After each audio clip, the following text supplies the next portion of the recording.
Joining us now is Mick Mulroy, former Deputy Assistant Secretary of Defense for the Middle East and ABC News national security and defense analyst. Mick, we learned just now that the U.S. is pausing military aid to Ukraine. How big a blow is that to their fight against Russia? Juju, it's a big blow. I mean, not only the aid that was on the way and already been approved, but the potential that no aid will be coming in the future. Right now, Ukraine is already outnumbered vastly. So about 3-1 on troops, about 5-1 on artillery, and all the way up to 10-1 on tanks and armored personnel carrier. So any pause or disruption or stopping of aid to Ukraine will have a big impact on Ukraine in the battlefield. And likely it'll push Russia further away from the negotiation table as they'll see this as a win and things going in their direction. So it could actually extend this war substantially. I know that's not the intent, but that could be what happened, as Russia will have less of an incentive to come back to the table. And that's precisely what Zelenskyy said. Now, the previous administration, with broad congressional support, I might add, sent about $65 billion in military aid since Russia's invasion. Can Ukraine win this war without U.S. assistance? Because we saw European allies step up.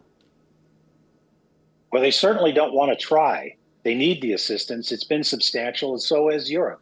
But if this stays the course and we do not turn back aid or turn aid back on and actually contribute more, then Europe's going to have to step up substantially. They might have to double their contributions. And of course, there's also this talk about the frozen Russian assets that are in Europe. They're up to $325 billion.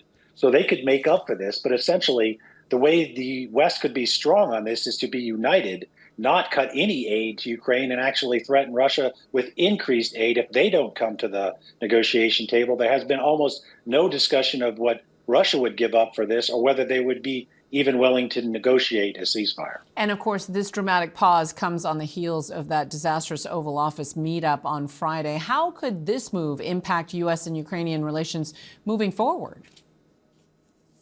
Well, certainly that was a setback for the relationships between the two countries. But ultimately, it's a much broader question than personalities, even the personalities of presidents. This is in the U.S.'s interest to ensure Russia is not successful in Ukraine. If they are, they could easily move on to another country, potentially even a NATO country.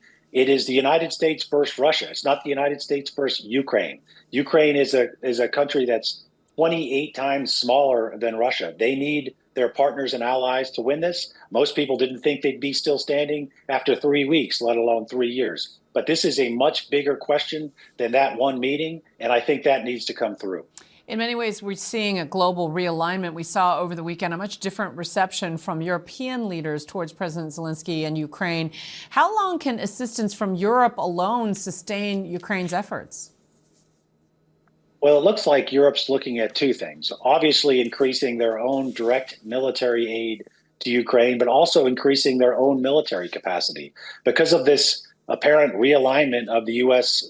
Foreign policy more in line with Russia, Europe's very concerned about the NATO alliance and whether Article 5 in that alliance would hold true and support them. So they are increasing their military substantially, according to every statement made by European leaders, and potentially building this European Defense Force, which would be an integrated military across Europe, something that I think should have been happening a long time ago, but certainly right now, because of the statements by the United States on their relationship with Russia, for example, who started the war in Ukraine, obviously Russia, that has really concerned our European allies, and they are stepping up, at least rhetorically right now, but hopefully that will be followed by action. How much damage, if any, is there to American global leadership? The Trump administration might argue this is what should have happened, that Europe should have stepped up to pay a bigger share of this war effort. And I certainly think there's a case to be made, not only for a bigger share of the war effort, as it's right on their doorstep, but the fact that Europe really has let their militaries not be what they should be, because they could always rely on the United States. And I think they should always rely on the United States, but that should be as a partner, an equal partner. I think we're seeing that right now. But this will have an effect on that relationship long term. Mick Mulroy, thank you so much for your perspective. Appreciate it.